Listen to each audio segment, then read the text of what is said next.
I'm Alex Dykes, and today we're taking a look at the 2014 Toyota Tundra. This is Toyota's full-sized pickup truck designed to go head-on with the American competition.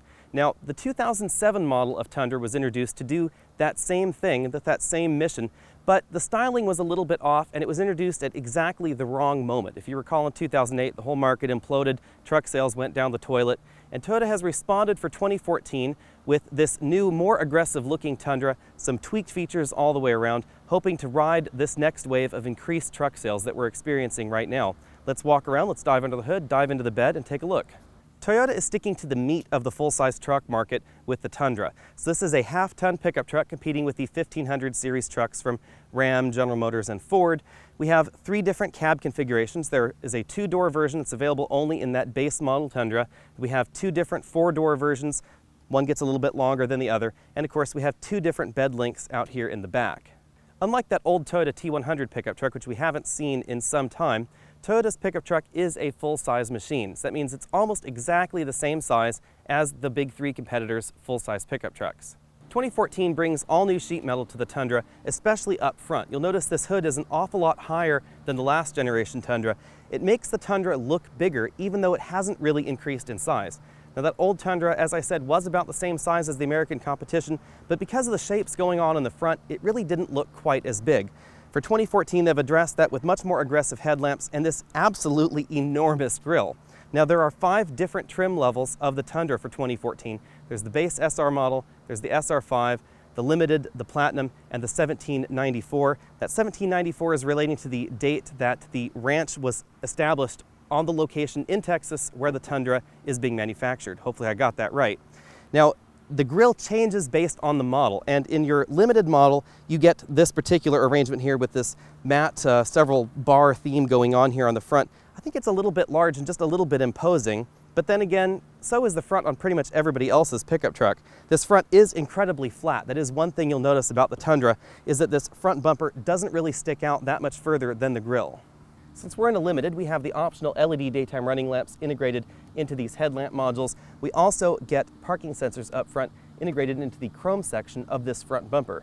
Now, this is a 3-piece front bumper. It's black in the middle and chrome on either side. That makes it a little bit cheaper to repair, and it also mirrors what's going on out back.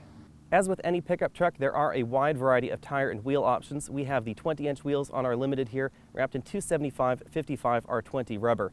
There are still high-profile tire options available in the Tundra to help you in those off-road situations or on construction sites, things like that, where you might encounter some concrete curbs or other things and you really don't want to bend your wheel. Most models that you'll see on the dealer lots or out on the road will have a 3-piece chrome and black plastic rear bumper arrangement, and that's designed to reduce repair costs when you get in minor fender benders or scuff your rear bumper, things like that. This center black section is one piece, and it also includes the sort of shoe grips right here on top of the bumper section, and this side bumper section can be replaced independently. It's either chrome or body color painted. It's body color painted in our Limited model because we have the rear cross path detection, and that's not compatible with a chrome bumper. If you don't get that, you get those chrome rear bumpers. Toyota was very quick to remind us that they're the only ones that follow the new SAE standard for rating towing capacity in America. However, these tow numbers are a bit lower than the American competition, so that is something to keep in mind if you do a lot of heavy towing. There are 2 thoughtful touches out here on the Tundra's tailgate. The first is a high-mounted backup camera that gives you a very good view of your hitch receiver as well as your trailer when you're trying to align the 2 up. We also have a tailgate with an integral spring that makes opening and closing the tailgate an awful lot easier, and it prevents that tailgate slam that you get in a number of other pickup trucks. Toyota is obviously going for the bulk of the mainstream truck market, so you won't find some of those optional handy features that you have to pay extra for but are not typically purchased in the competition. So you won't find those lockable toolboxes integrated into the bed of your pickup truck like you'd find in the Ram product. You won't find the man step integrated into the tailgate like you'd find in an F-150. As you'd expect from a pickup truck, the Tundra scores a 10 out of 10 in our exclusive Trunk Comfort Index. Under the hood, you'll find 3 different engine options. Things start out in that base model with a 4-liter V6 engine, produces 270 horsepower and 278 pound-feet of torque. It's only found in that base model Tundra and only in rear-wheel drive. On the EPA cycle, it scores 16 miles per gallon in the city and 20 on the highway. All the other models of the Tundra start out with the 4.6-liter V8. It's good for 310 horsepower and 327 pound-feet of torque, 15 miles per gallon in the city, 19 on the highway. Our particular model here has the up-level 5.7-liter V8 engine. It produces 381 horsepower, 401 pound-feet of torque, and fuel economy drops 13, 17 miles per gallon. Those are all the rear-wheel drive EPA 2008 numbers. The V6 is mated exclusively to a 5-speed automatic transmission, while the V8s get Toyota's more recent 6-speed automatic transmission. Those V8s can also be had with a part-time 4-wheel drive system that incorporates a 2-speed transfer case. Let's take a quick look at the Tundra's interior. Here we have the limited seats. These are leather, of course. Down here we have fairly aggressive bolsters, but they are fairly far apart, so they're suitable for larger passengers. We don't get too much lateral bolstering on the seat bottom cushion. On the doors, you'll find more soft touch plastics than we saw in 2013, from this stitched upper panel right here to the soft touch armrest. Continuing across the interior, you'll find faux wood grain trim. Again, more soft touch stitched plastics going on the dash right here. Moving on, you'll find a center stack that should look fairly familiar to you if you've seen the last generation Tundra. Toyota has made some improvements. They've moved this center stack about 3 inches closer to the driver, making it easier for the driver to reach those controls. Since our model is the limited model, we get the dual zone climate control here as well. We have fairly large storage compartments and storage areas. We have a little tray right there with a removable plastic gripper. We have another one right there with a third cup holder, power ports, USB, and auxiliary input. Over here we have 2 large drink holders. These were capable of carrying the largest size drink you'd find in an American takeout. Going on into the center console, you'll find a very large center console bin. This is a positively enormous bin. They tell us that they've increased the size about 4 liters over the last generation Tundra. Definitely believe them. Something interesting here you'll note is that the center console lid is not symmetrical. The driver gets a slightly wider armrest than the passenger does. You'll find another little area there where you can stick knickknacks. Going over here to the driver's side, we have a new steering wheel design. It is fairly similar to the outgoing steering wheel, but they have improved the leather quality, the size of the grip. It is a little bit chunkier than it was last year. They've also altered the controls on the steering wheel.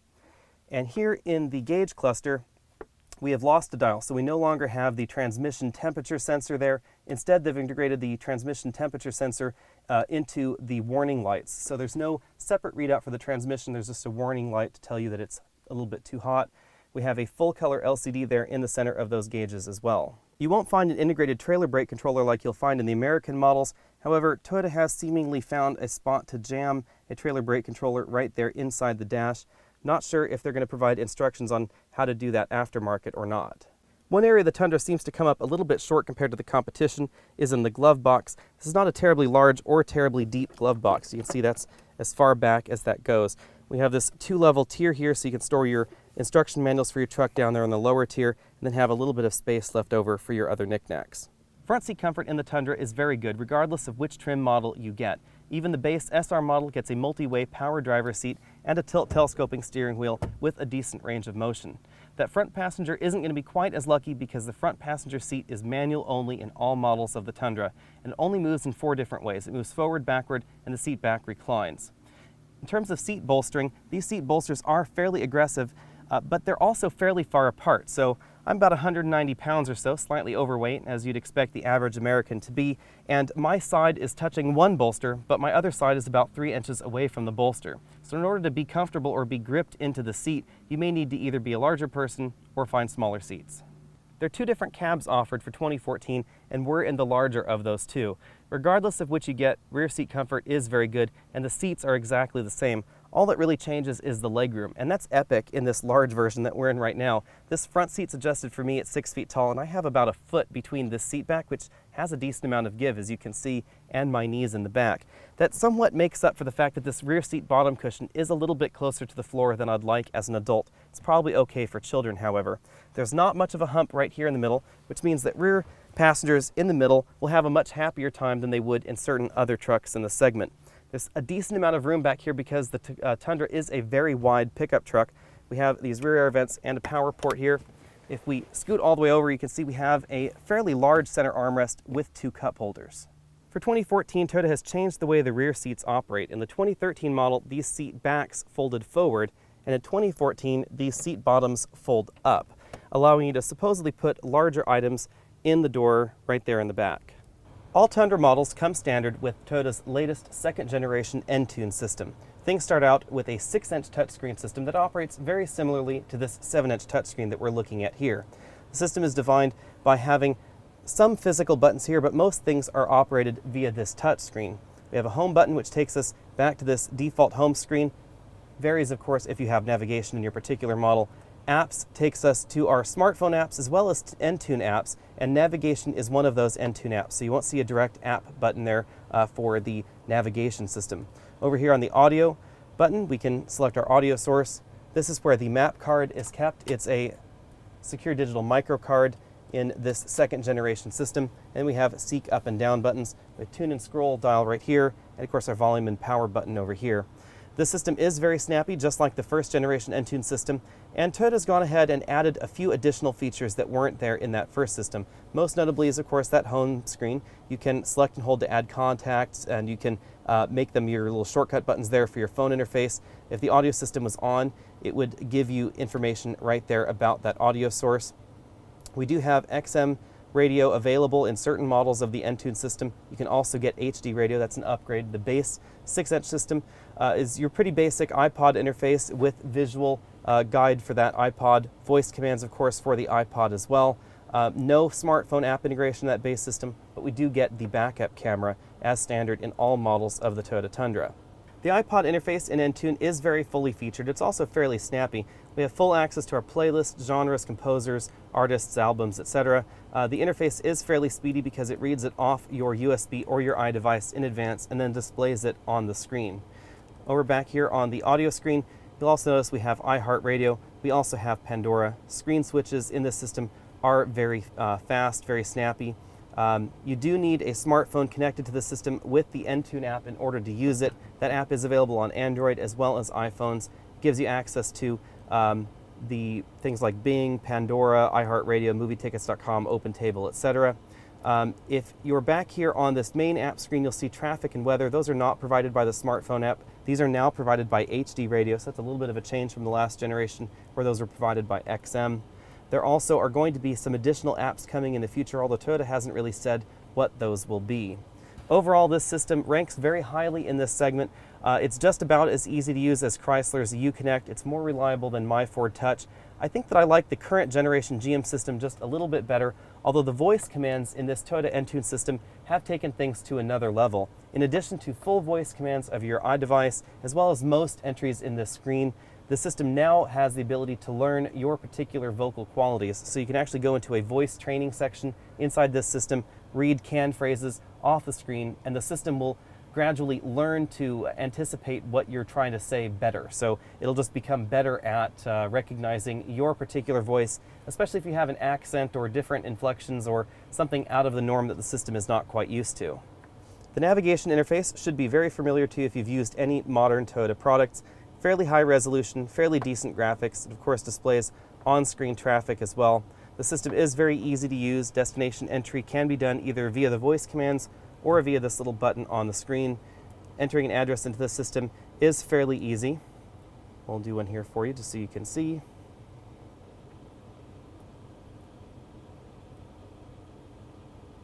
There we go.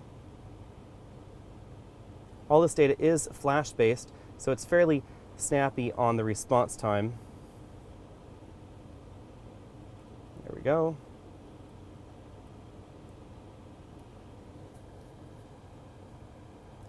As you can see, searching for an address is very quick in this system. Rerouting in this system is also very snappy, adding waypoints. Everything interacting with that nav system is very quick in the system because all the data is stored on that fast flash card right there in the face unit. So it's very different than the hard drive-based system or the DVD-based systems that people may be used to because they took an awful lot longer to do those same routing functions. There's no such thing as a pickup truck with a bad ride these days. Everybody in this very competitive segment has spent an awful lot of time tuning their trucks to deliver more crossover SUV-style rides. Of course, if you have a pickup truck with an empty bed like we do right here, you'll still get a bit of a harsh feeling out on the road when the road is uneven because there's not a whole lot of weight back there, and we have to have fairly stiff springs in order to be able to put 2,000 pounds in the bed and haul it around. But other than that, the ride is very well composed in this new 2014 Tundra.